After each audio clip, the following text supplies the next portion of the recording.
हम इस वक्त आ गए हैं आजमगढ़ में। जैसे कि आप देख सकते हैं ये कोषागार का कार्यालय भी है, एकदम आजमगढ़ जनपद में है।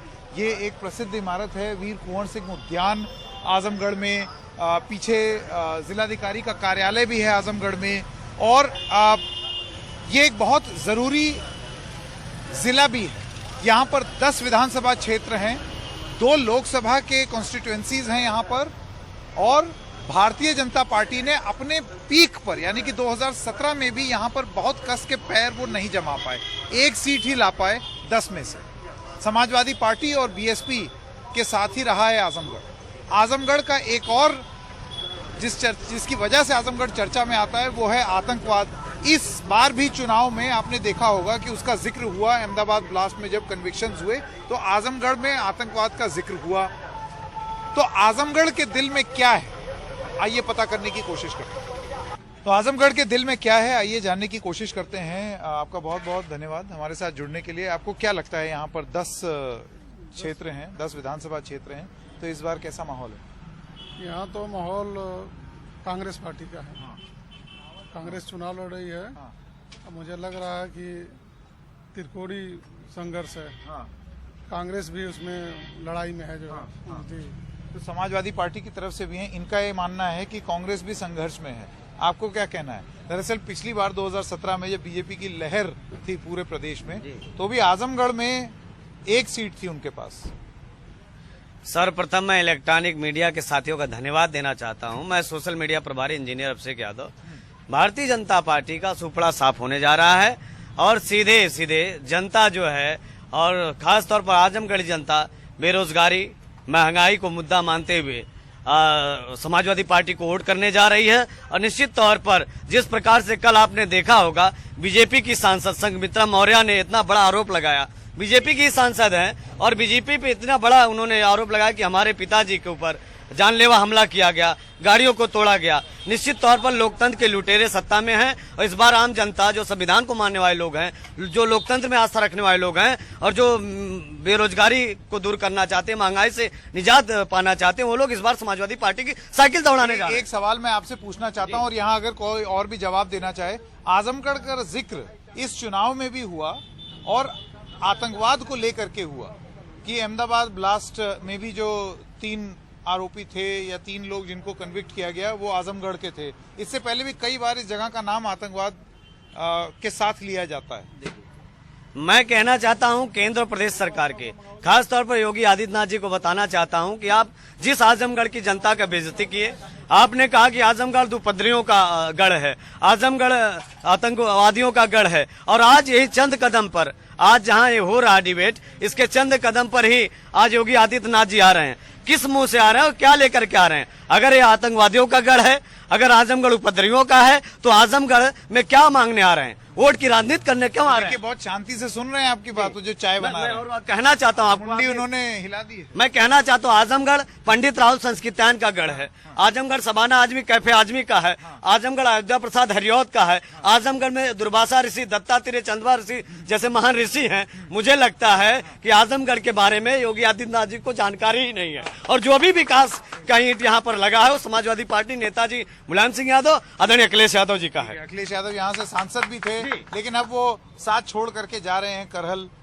एकदम नहीं जाएंगे, उन्होंने कहा कि आजमगढ़ को हम नहीं छोड़ेंगे। तो 2 जगह थोड़ी रहेंगे, तो विधायकी लड़ लें या सांसद। देखिए, समाजवादी पार्टी का एक कार्यकर्ता अखिलेश यादव है और आजम राष्ट्रीय अध्यक्ष जी यहाँ पर निश्चित तौर पर करहल मैनपुरी चुनाव लड़े में उनके चुनाव भी रहा, लेकिन निश्चित तो आजमगढ़ पर विशेष नेताजी भी कहा करते थे कि इटावा अगर मेरी शरीर है तो आजमगढ़ मेरी धड़कन है। उसी प्रकार से अखिलेश जी ने भी आजमगढ़ को एक्सेप्ट किया है और आजमगढ़ में जितना भी विकास आप देख रहे हैं, मैं बता देना चाहता हूँ समाजवादी पार्टी माननीय नेताजी आदरणीय अखिलेश यादव जी की देन है। आप बहुत शांति से सुन रहे थे इनकी बात से सहमत हैं आप? जो वो कर रहा है बिल्कुल सही है, कर रहा है अपने विवेक से। अच्छा, लेकिन अपने विवेक से वो कर रहे हैं। जनता का विवेक क्या है वो तो जनता बताएगी। आपका विवेक क्या कहता है? वो तो जनता फैसला करेगी। अच्छा, हमारा विवेक है कि हम चाय बना रहे हैं, अपना चाय काम कर रहे हैं। आपका विवेक है कि आप चाय बना रहे हैं कि यहाँ पर चाय पे चर्चा चलती रहे। जी हाँ, इसी तरह चर्चाएं चलती रहे। बहुत बढ़िया। मैं आपके पास फिर से आना चाहता हूं। आपने सुना, उनका ये कहना है कि समाजवादी पार्टी है और कोई नहीं है यहाँ पर मुकाबले में। बसपा भी पिछली बार यहाँ पर ठीक ठाक मतों से जीती थी और इस बार यहाँ पर एक ओएसी फैक्टर भी है, उसके बारे में आपका क्या कहना है? मैं सिर्फ यही कहना चाह रहा हूँ कि जितने भी दल हैं मुद्दा विहीन है। कोई गर्मी निकाल रहा है, कोई चर्बी निकाल रहा है, लेकिन नौजवानों की, बेरोजगारों की, किसानों की कोई बात नहीं कर रहा है। सबसे बड़ा सवाल है कि बेरोजगारी का, किसानों का। आपने देखा होगा किसानों के साथ जो दुर्गति हुई। आपके देश में अन्न से तोप से लेकर तलवारें बन सकती हैं, लेकिन जो अन्न जो है वो सिर्फ किसान पैदा कर सकता है। तो इसलिए मैं कहना चाह रहा हूँ कि जितने भी दल हैं, मुद्दों की राजनीति पे कोई नहीं आ रहा। सारे लोग मुद्दों को भटकाना चाह रहे हैं, चाहे सपा हो, चाहे बसपा हो, चाहे बीजेपी हो। चाहे सपा हो, चाहे बसपा हो, चाहे बीजेपी हो। जैसा लोग कहते हैं विकास की बात, तो मैं कहना चाह रहा हूँ कि आजमगढ़ में क्या चीनी मिल किसने बनवाया, सदर हॉस्पिटल किसने बनवाया, मंडी को किसने निर्माण कराया, नवोदय विद्यालय, केंद्रीय विद्यालय, बड़ी रेलवे लाइन किसने किया जो है, ये सारा वर्क कांग्रेस ने किया जो है। लेकिन चूंकि लोग भूल जाते हैं, मुद्दों की तो बात हो रही है। क्या भूल गए लोग? क्यों नहीं लोग भूल गए जो है, लोग भूल तो जाते आप कह रहे हैं कांग्रेस का काम भूल गए लोग? क्योंकि जब नाई की दुकान में लोग जाते हैं तो सारे लोग आगे देखते हैं, कोई पीछे नहीं देखता, इतिहास में नहीं जाता। वही गति है जनता की। कांग्रेस ने जितना काम किया आज तक किसी ने नहीं किया है।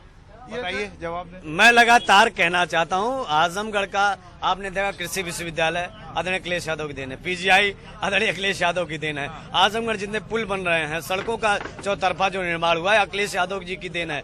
और अभी जब सांसद माननीय राष्ट्रीय अध्यक्ष जी सांसद रहे, 1 करोड़ से ज्यादा निधि दिए कोरोना काल में, तो आप जान सकते हैं कि जितने भी यहाँ विकास किट है आदरणीय अखिलेश यादव के। और एक बात भाई साहब ने कहा कि मुद्दा इस बात का मुद्दा है कि लोकतंत्र कैसे बचे, संविधान कैसे बचे, पिछड़े दलित शोषित वंचितों का हक अधिकार कैसे बचे, और सबसे ज्यादा बेरोजगारी का मुद्दा। नौजवान, मैं एक इंजीनियर हूँ और निश्चित तौर पर मैं देख रहा हूँ प्रतिवर्ष लाखों इंजीनियर बेरोजगार हो रहे हैं। तो भारतीय जनता पार्टी जब से सत्ता में आई है, डबल इंजन की सरकार है, उत्तर प्रदेश में भी है, केंद्र में भी है, लेकिन उन्होंने बेरोजगारी को दूर करने के लिए कोई काम नहीं किया। समाजवादी पार्टी की सरकार बनेगी। मैं एक बार पूछ लूं यहाँ पे, आपको लगता है कि मौजूदा सरकार ने कुछ नहीं किया है युवाओं के लिए?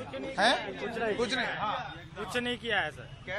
कुछ नहीं किया है सर। हाँ? शहर छोड़ने का काम किए हैं योगी जी, और उसके अलावा कोई काम नहीं भाई किया। वो उनका ये कहना है कि हमने थोड़ी छोड़ा है, तो लोगों के आवारा पशु हैं। आजमगढ़ जिले में जो भी विकास हुआ है सब समाजवादी पार्टी की देन है। अगर आप इधर चले जाएंगे, जो कलेक्ट्री बनी हुई है, ऐसी कलेक्ट्री पूरे पूर्वांचल में नहीं बनी होगी कि माननीय मुलायम सिंह यादव समाजवादी पार्टी की देन समाजवादी पार्टी की देन है। आगे चले जाएंगे, रोडवेज बना है, ऐसा रोडवेज पूरे पूर्वांचल में नहीं बना होगा, वो जो कि समाजवादी पार्टी की देन है। आगे चले जाएंगे कुछ नहीं, पर मेरा सवाल ये है कि देखिए ऐसा है, आप तो समाजवादी पार्टी से ताल्लुक रखते हैं, ये कुछ समाजवादी पार्टी के समर्थक हैं, तो क्या ये मत पूरे आजमगढ़ का है? हाँ, ऐसा मान सकते हैं कि यहाँ जो अब आप लोगों से पूछिए ना, किनसे? उन लोगों से पूछिए, जनता से पूछिए। अब हम तो अपने दल से समाजवादी गढ़ है। तो पट्टा लगाए हुए हैं भाई, तो आप तो बोलेंगे ही। नहीं बोल नहीं रहे हैं, समाजवादी गढ़ है। और हम लोग कट्टर समाजवादी हैं, हम लोग कहीं नहीं भटक सकते समाजवादी को। आजमगढ़ समाजवादियों का गढ़ है। रवि, मैं आपके पास आना चाहता हूँ। आप ये बताइए कि यहाँ पर जाहिर सी बात है बहुत सारे लोग अपने अपने दलों का पक्ष रख रहे हैं, लेकिन एज ए न्यूट्रल ऑब्जर्वर आपको क्या लगता है कि यहाँ पर इस बार पिछली बार के मुकाबले क्या चीज बदली है? देखिए, निश्चित तौर पर आजमगढ़ जो है एक समय में समाजवाद का गढ़ रहा है। 2012 में 10 में से 9 सीटें यहाँ समाजवादी पार्टी की निकली, लेकिन 17 में यह आंकड़ा 5 पे आ गया और 22 मतलब कम हुआ? बिल्कुल कम हुआ। और जो बसपा 2012 के चुनाव में 1 सीट पर रही, वह 17 में जो है 4 सीट पर रही। और इस बार 2022 के भी चुनाव में अगर यह कहा जा सकता है कि पार्टियों की अगर बात करें तो सभी जीत के दावे कर रहे हैं, लेकिन इस बार भी आंकड़ा, चाहे वो समाजवादी पार्टी हो चाहे बहुजन समाज पार्टी हो, इनका ग्राफ कहीं ना कहीं से गिरेगा। हो सकता है कि इन दोनों की लड़ाई में तीसरी यानी भारतीय जनता पार्टी का ग्राफ थोड़ा बहुत ऊपर बढ़े। ऐसा विश्लेषण आप क्यों करते हैं? मैं जान ले उनकी बात, जैसे उन्होंने अगर कोई विश्लेषण किया है। हाँ। देखिए, सबसे बड़ी चीज की जो वोटिंग करने वाले लोग हैं, तो पहले जो राजनीति होती थी वो अगड़ा और पिछड़ा पर होती थी, मुस्लिम और दलित पर होती थी, लेकिन वर्तमान समय में एक 5वां वर्ग भी है, लाभार्थी वर्ग। अब लाभार्थी वर्ग जो टूटेंगे वह समाजवादी पार्टी के होंगे या बहुजन समाज पार्टी। लाभार्थी मतलब वो लोग जिनको वो राशन मिला। जी, जैसे कई लोगों हम लोग जाते हैं जब ग्राउंड पे, तो वहाँ सीधी सी बात कही जाती है कि हमें 2.5 लाख रुपए प्रधानमंत्री आवास का मिला। तो 2.5 लाख, जिसे 20,000 रुपए ना किसी गवर्नमेंट में दिया हो, उसमें अगर 2.5 लाख रुपए उसे मिलता है तो निश्चित तौर पे कहीं ना कहीं से वह वोट कटेंगे जो है, और वह जो कटेंगे वह सपा, बसपा और कांग्रेस के ही कटेंगे। यानी कुल मिलाकर के 2022 की विधानसभा चुनाव में नहीं, पर इतना बड़ा फैक्टर है, आपको लगता है लाभार्थी जो हैं वो बीजेपी की तरफ घूम सकते हैं? मैंने ये नहीं कहा कि लाभार्थी पूरे बीजेपी की तरफ घूमेंगे, लेकिन जो घूमेंगे वो नुकसान करेंगे सपा, बसपा और कांग्रेस का। बताइए नेताजी।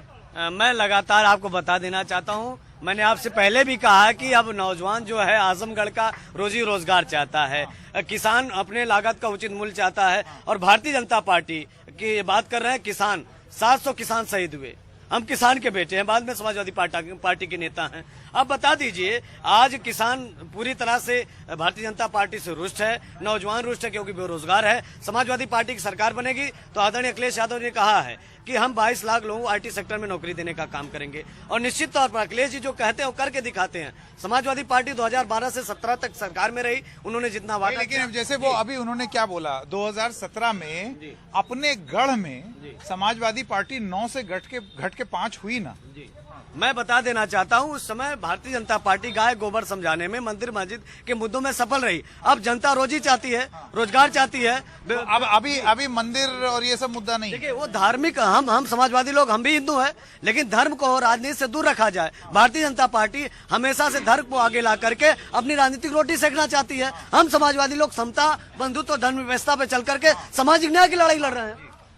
देखिए, जैसे ये इनकी जो ये तर्क दे रहे हैं, तो सबसे बड़ी चीज यह भी है कि गवर्नमेंट जब आती है समाजवादी पार्टी की, तो कानून व्यवस्था निश्चित तौर पर जो है कहीं ना कहीं से चोटिल होती है।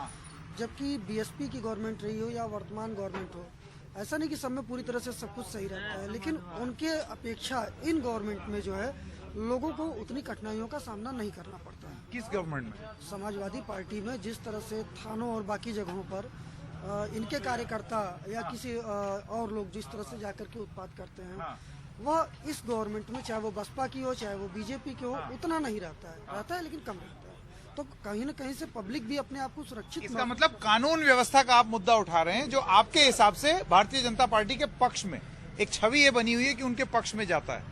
जवाब देखिए सर, मैं जवाब एक और किसी का भी जवाब ले, लेकिन मैं जवाब देना चाहता हूँ ना इनके सवाल का।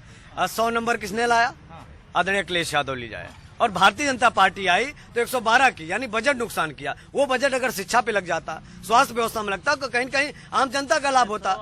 102 लाया अखिलेश यादव जी, 108। अगर भारतीय जनता पार्टी भी कोई कार्यकर्ता चोटिल हो जाता था, 108 दबाता था, तो उसकी मदद समाजवादी पार्टी की एम्बुलेंस करती थी। इस बात को जानना पड़ेगा, समझना पड़ेगा। भाई साहब ने सरकारी एम्बुलेंस, समाजवादी एम्बुलेंस नहीं, आपने सही कहा, सरकारी में सरकार, सपा सरकार रही ना, अखिलेश यादव समाजवादी पार्टी की सरकार बनी, तो सरकार तो समाजवादी पार्टी की रही और काम उसी में हुआ।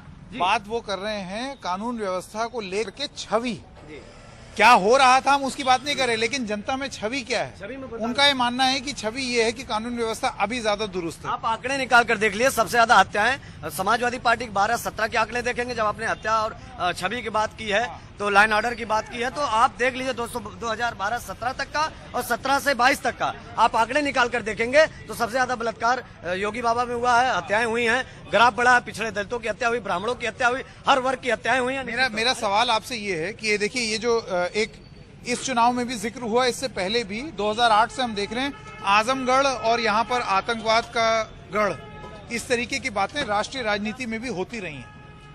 यहाँ पर एक एटीएस का हब और सेंटर भी बन रहा है। आपको लगता है ये एक फैक्टर यहाँ पर चुनाव में है या ये फैक्टर ही नहीं है? देखिए, इसको अलग अलग राजनीतिक दल मुद्दा बनाए हुए हैं। आजमगढ़ में यह बात सही है कि कई धमाकों में और बटला हाउस के बाद आजमगढ़ का नाम सुर्खियों में आया, लेकिन इसका मतलब यह नहीं कि कहीं न कहीं से पूरे आजमगढ़ में ही आतंकवाद और इस तरह की चीज़ें हैं। यहाँ अच्छे लोग भी हैं, और अगर आजमगढ़ के अलावा किसी भी शहर की बात करेंगे, वहाँ अच्छे और बुरे दोनों मिलेंगे आपको। राजनीतिक पार्टियां उसका लाभ उठाती हैं और वो चुनाव के समय ज्यादा उठाती हैं। और ये जो एटीएस का हब बन रहा है, इसको लेकर के यहाँ कोई बात है या ये चर्चा में ही नहीं है? नहीं, एटीएस के हब को लेकर के यह चर्चा में है, और लोगों का यह मानना है, लगभग जो है कई % लोगों का, कि अगर यहाँ एटीएस हब बनता है तो उससे आतंकवादी विरोधी जो गतिविधियाँ होती हैं, आतंकवाद विरोधी, उस पर लगाम लगाया जा सकता है, एक मॉनिटरिंग की जा सकती है। आप में से आपको लगता है अगर सपा की सरकार आएगी तो गुंडाई बढ़ जाएगी, जैसे कि बीजेपी का आरोप है? नहीं भाई, गुंडाई नहीं बढ़ी। नहीं बढ़ेगी। अच्छा, हाँ, तो वही कर रहे हैं, पूछ रहे हैं। तो आपको क्या लगता है? पूर्व में मऊ में दंगा हुआ था, पिछले 5 वर्षों में एक भी दंगा जो है अब तक यूपी में नहीं हुआ है। इसका श्रेय राज्य सरकार को, राज्य सरकार को।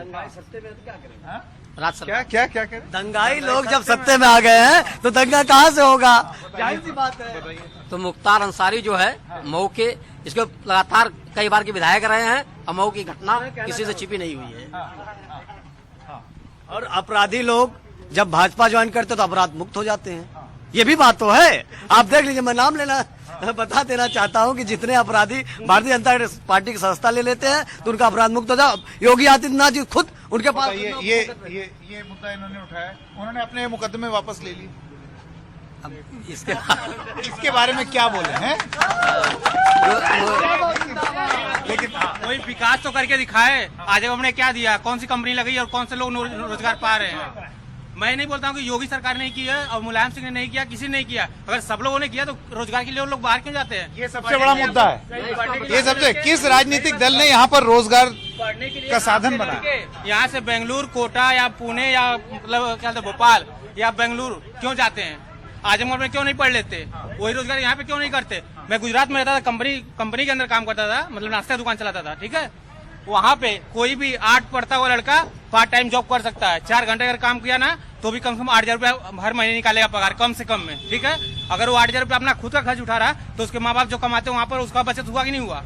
यहाँ पे कौन कमा? राजनीति, ये देखिए सबसे बड़ा मुद्दा है। आपको लगता है यहाँ पर सारे राजनीतिक दल फेल हुए? उसकी बात को ध्यान से हटा दिया जाएगा। वो कड़वा बात बोला, उसकी नहीं सुनी जाएगी।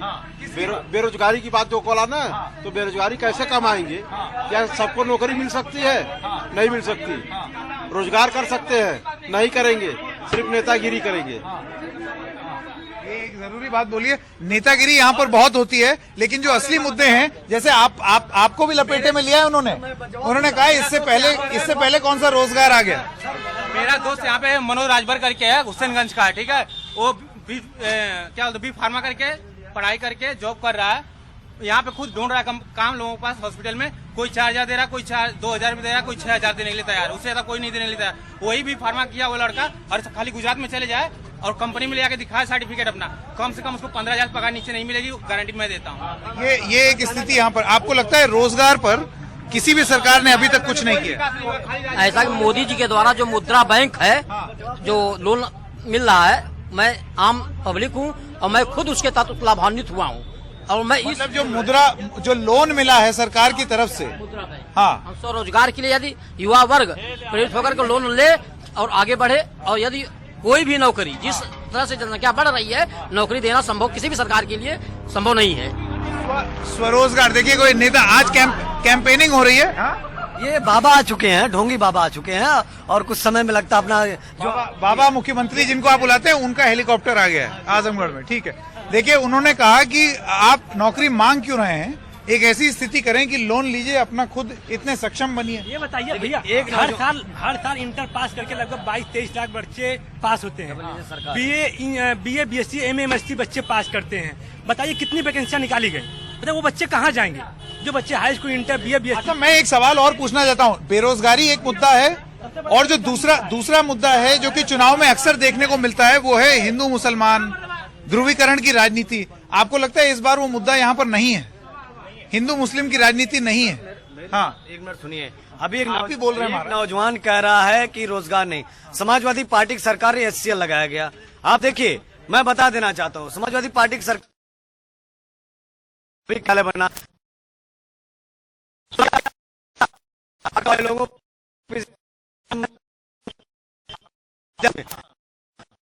और इस बार अगर जनता साथ देगी। नहीं, बात ये हो रही है कि आप इतने सक्षम बन जाएं कि लोन लेकर के आप रोजगार दूसरों को दें, लेकिन ऐसा हो नहीं रहा है। मैं लिया हूं, ऐसा इसके लिए चाहूंगा कि लोग प्रेरित होकर स्वरोजगार करें। आप नौकरी दे रहे हैं और लोगों को क्या करते हैं आप? मैं एक अपना जनरल स्टोर भी चला रहा हूँ, गाड़ी भी अपना जो है टाटा मैजिक एक्सप्रेस वाला ड्राइवर रख के चलवा रहा हूँ, और भी भविष्य में कई वो है कि जो अपना बिजनेस फैलाऊंगा जो है डेयरी उद्योग के लिए। तो आपका ये मानना है कि ये जो लोन दे रही है सरकार, ये लोन लेकर के आप खुद सक्षम बनिए।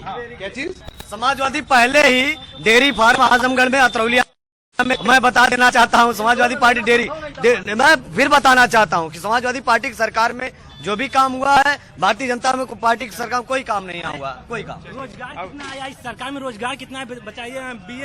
बीएड वाले बच्चे घूम रहे हैं, बीएड बीटीसी करके लोग लीकेज सरकार है, लीकेज, हर पेपर लीक हो रहा है और नौजवान पूरी तरह से लीकेज सरकार है, पूरी तरह से। तो आजमगढ़ का मत जो यहाँ पर समझ में आया वो ये है कि यहाँ का मुद्दा भी बिल्कुल वही है जो उत्तर प्रदेश में अलग अलग जगहों पर हमने देखा है। आतंकवाद और उसको लेकर के जो तमाम बातें कही गई हैं आजमगढ़ के बारे में, वो यहाँ पर स्थानीय लोग उसके बारे में चर्चा नहीं करना चाहते। यहाँ फिर बात घूम के वहीं आ जाती है, रोजगार कहाँ है, रोजगार कहाँ है, बेरोजगार कहाँ जाए, शिक्षा व्यवस्था सुधरे क्यों नहीं, यहाँ पर नौकरियां क्यों नहीं हैं, इंडस्ट्री क्यों नहीं लगी। इन मुद्दों पर चुनाव लड़ा जा रहा है। लेकिन ये मत भूलिए कि ये भी एक ऐसा क्षेत्र है जहां पर जातीय आधार पर राजनीति और धर्म के आधार पर राजनीति होती रही है। तो क्या इस बार आजमगढ़ का दिल बदल चुका है और क्या धर्म की राजनीति जो कुछ पॉलिटिकल पार्टीज ने करने की कोशिश की है इतिहास में, क्या अब वो इस बार सफल नहीं होगी? 10 मार्च को इसका नतीजा हम सबके सामने आएगा।